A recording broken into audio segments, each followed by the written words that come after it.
pessoal, hoje é comemorado o Dia Nacional do Doador de Órgãos e Tecidos. E Santa Catarina pode comemorar sim. É o estado brasileiro que mais realiza cirurgias de transplantes. Blumenau, por exemplo, é um centro de referência nos transplantes de fígado. Há 9 anos, o Hospital Santa Isabel realizou o primeiro transplante. E para falar um pouquinho mais desse assunto tão importante, hoje eu recebo aqui 3 convidados bem especiais. Olha, gente, na ordem aqui eu estou com a Silvia Xavier, que é aposentada e está à espera de um transplante de fígado, né? Estou aqui também com o seu César Chazipen, tá certo? Chazipen, ele é um paciente transplantado, já recebeu o fígado? Já, sim, senhora. Coisa boa, a gente já conversa. E estou aqui também com a doutora Mariane de Lima Gomes, que é coordenadora de medicina hospitalar do Hospital Santa Isabel. Também seja bem-vinda, obrigada pela participação. Seu César, há quanto tempo o senhor recebeu o órgão? Como é que foi? Quanto tempo ficou na fila de espera? Eu recebi no dia 11 de junho desse ano. Ah, foi agora? É, recente. Então, eu sou um transplantado, assim, novo, né, na história do Santa Isabel. Mas o que eu tenho para dizer para vocês é que fazer tudo que os médicos mandam, seguir a cartilha corretamente, que o sucesso vem. E como é que seria essa cartilha que ele citou agora, Mariane? Bom, no caso dele, não deixar de tomar de jeito nenhum a medicação imunossupressora que ele tem que usar. Todos os cuidados de visitas periódicas depois do transplante com o médico, com o hepatologista, que é o Dr. Marcelo Nogara. São os cuidados, obviamente, toda uma mudança de vida que acompanha o transplante depois. Que mudança, por exemplo? Bom, a dieta, exercícios, no caso no Brasil só entra na fila de transplante depois de um período comprovado de abstinência, no caso de alguns pacientes que adquirem doença por uso de álcool ou drogas. Então, não retomar nenhum, né? Não achar que porque tem um fígado novinho pode ter algum tipo de recaída. Né? E o senhor perdeu o fígado por quê, seu César? O meu problema de saúde foi cirrose alcoólica.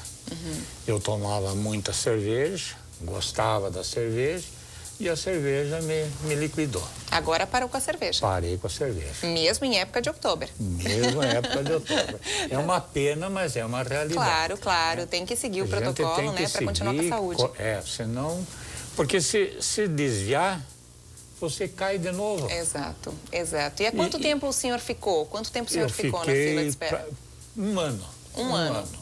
Olha, eu estava no Hospital Alberto Einstein, em São Paulo, e lá para fazer o transplante tinha uma fila muito grande, onde que eu vim então para Santa Catarina. Os próprios médicos de lá disseram que Santa Catarina eu teria mais chance. Então eu vim de lá para cá. Que legal. Silvia, você está à espera quanto tempo para um fígado? Em outubro vai fazer 1 ano. Vai fazer 1 ano também. Você tem noção de qual é o estado de urgência desse transplante que você precisa? Olha, cada pessoa é um quadro, que nem o meu é hepatite C. E tem que chegar um MELD 18. O meu MELD, ele oscila bastante. E eu já tive sangramento. Então, o problema todinho da cirrose não é tanto o fígado como é as veias que estão dentro do fígado, que elas se trancam e começam a explodir, assim, né? Muito sangramento. Seria então, mais ou menos quanto tempo, Mariane, no caso da Silvia, que ela ainda poderia esperar por um fígado? Na verdade, depende. O MELD, que é um cálculo que a gente faz de gravidade, é o que coloca o paciente como prioridade na fila de transplante. Então, essa é uma lei brasileira, quanto mais alto o MELD do paciente, esses cálculos, né, que a gente faz baseado em resultados de exames. Pacientes com hepatite fulminante, em coma hepático de uma maneira aguda, fulminante, pacientes com patologias concomitantes, né? Esses pacientes no Brasil, por um critério de prioridade de gravidade, eles passam à frente. Agora, conforme eu falei, Santa Catarina tem muito que comemorar, né? Exemplo, e Blumenau também é exemplo no setor, agora que a gente falou de fígado, né? Sim, eu sou médica da CIDOT, que é a Comissão Intra-Hospitalar de Doação de Órgãos e Tecidos. Nós ganhamos um prêmio há alguns anos de melhor CIDOT do Brasil. Nós nem sabíamos que estávamos concorrendo e o trabalho feito no Santa Isabel é realmente exemplo, né? Na parte de captação de órgãos e tecidos além da execução do transplante. Quem quiser ser doador, como faz? Como funciona esse processo? Bom, a primeira coisa, o mais importante de tudo é avisar a família. Deixar a sua família clara em vida que você gostaria de ter os seus órgãos doados. Isso é o mais importante de tudo, porque quando a gente está dando para a família a notícia da morte cerebral do seu familiar, o choque é grande. Muitos deles falam assim, antes da gente fazer qualquer abordagem, doutora, ele sempre falou em vida que queria doar. Então, isso facilita muito você deixar claro para a sua família que é um doador.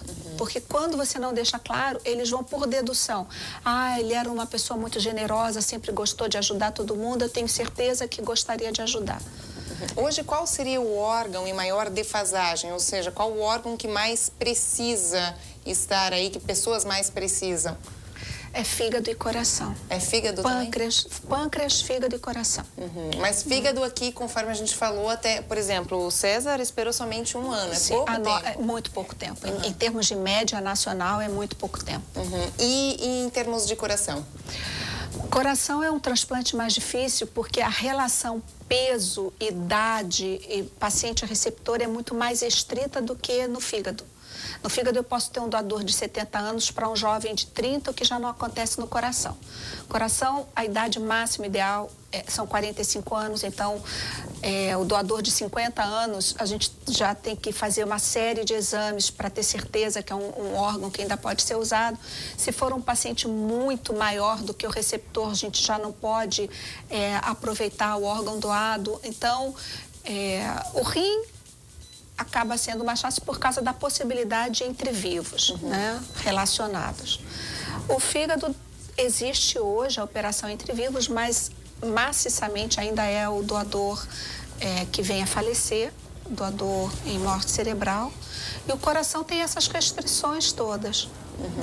Quantas vidas, você tem noção, quantas vidas já foram salvas nesse período aí de doação que o hospital está trabalhando? Olha, de fígado nós já fizemos até esse mês 536 transplantes. Olha só. Só de fígado. Fora os de pâncreas, os de coração, os de rim. Silvia, você aí então aproveita e faz um apelo também, né? Enfim, para que todo mundo coloque, para as pessoas não terem medo. Eu acho que isso é o principal, que as pessoas têm medo ainda de fazer a doação, mesmo sabendo que depois vai estar morto, né? Aquele estado depois vai estar morto, mas as pessoas têm esse receio. É engraçado isso. Por que disso, Mariane? Eu acho que falta, embora em Santa Catarina a gente se preocupe muito com isso, falta informação. Infelizmente é comum a gente dar a notícia de morte cerebral. Sou eu que dou a notícia, sou eu que faço o diagnóstico de morte cerebral no Hospital Santa Isabel, sou eu que não a abordagem é feita pela equipe. O médico, ele dá a notícia e se coloca à disposição para tirar todas as dúvidas. Mas o grande problema é a falta de informação. Como o hospital não desliga aparelho, mesmo diagnosticada a morte cerebral, eles ainda têm, alguns familiares têm a ilusão que o paciente está vivo, por mais que a gente explique que a gente está fazendo a emissão do atestado de óbito do paciente naquele horário. A gente compreende que é muito difícil para algumas famílias, né? Por mais que a gente tente explicar. Ainda assim, percentualmente, o Hospital Santa Isabel tem um dos melhores índices de doação do Brasil. Nossa, do Brasil, gente. Olha o que a gente está falando, né? Silvia, você é muito bem-humorada, a gente percebeu isso logo vindo aqui para a nossa emissora, chegando aqui para o estúdio. Como é que se lida com essa situação de estar na espera, de não saber o que pode acontecer amanhã? É um dia depois do outro, um minuto depois do outro, ao mesmo tempo que você tá bem, de repente não tá, mas daí você tem que ficar quietinho, esperar passar, voltar e lidar com isso tudo, né? Sente dores? Como é que tá funcionando esse processo de espera? Um grande problema é a encefalopatia, que é um mal-estar mental, uma confusão mental.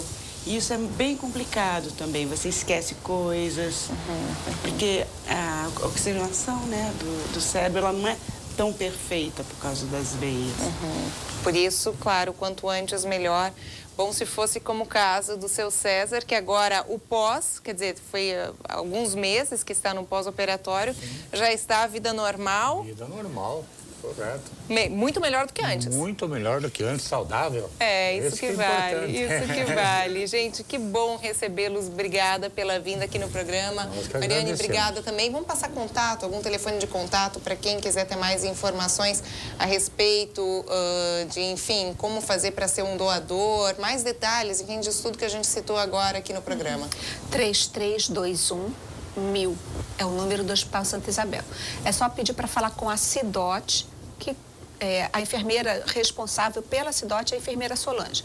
Mas sempre vai ter alguém para conversar com a pessoa que procurar, sempre vai ter um de nós. Eu passo praticamente todos os dias, o dia inteiro no hospital. Então é muito fácil falar com qualquer um de nós. E o recado final seria o seguinte, né? Se você tem esse interesse em doar, em ver vidas, como foi o caso do seu César aí, que está totalmente recuperado, e como a gente espera logo, logo acontecer aqui com a Silvia, gente, é só você informar os seus familiares. Sim. Eu quero ser um doador. Sim. É isso, né? Informa a sua família, deixa claro para a sua família, a minha família toda sabe que eu sou doadora de absolutamente tudo que se puder aproveitar. E informa a sua família, porque dá muita tranquilidade à sua família se vier a acontecer alguma coisa que ninguém quer que aconteça. Claro. De tomar a decisão na hora. Salvando vidas, Salvando vidas. Obrigada pela participação, obrigada a vocês mais uma vez, tá?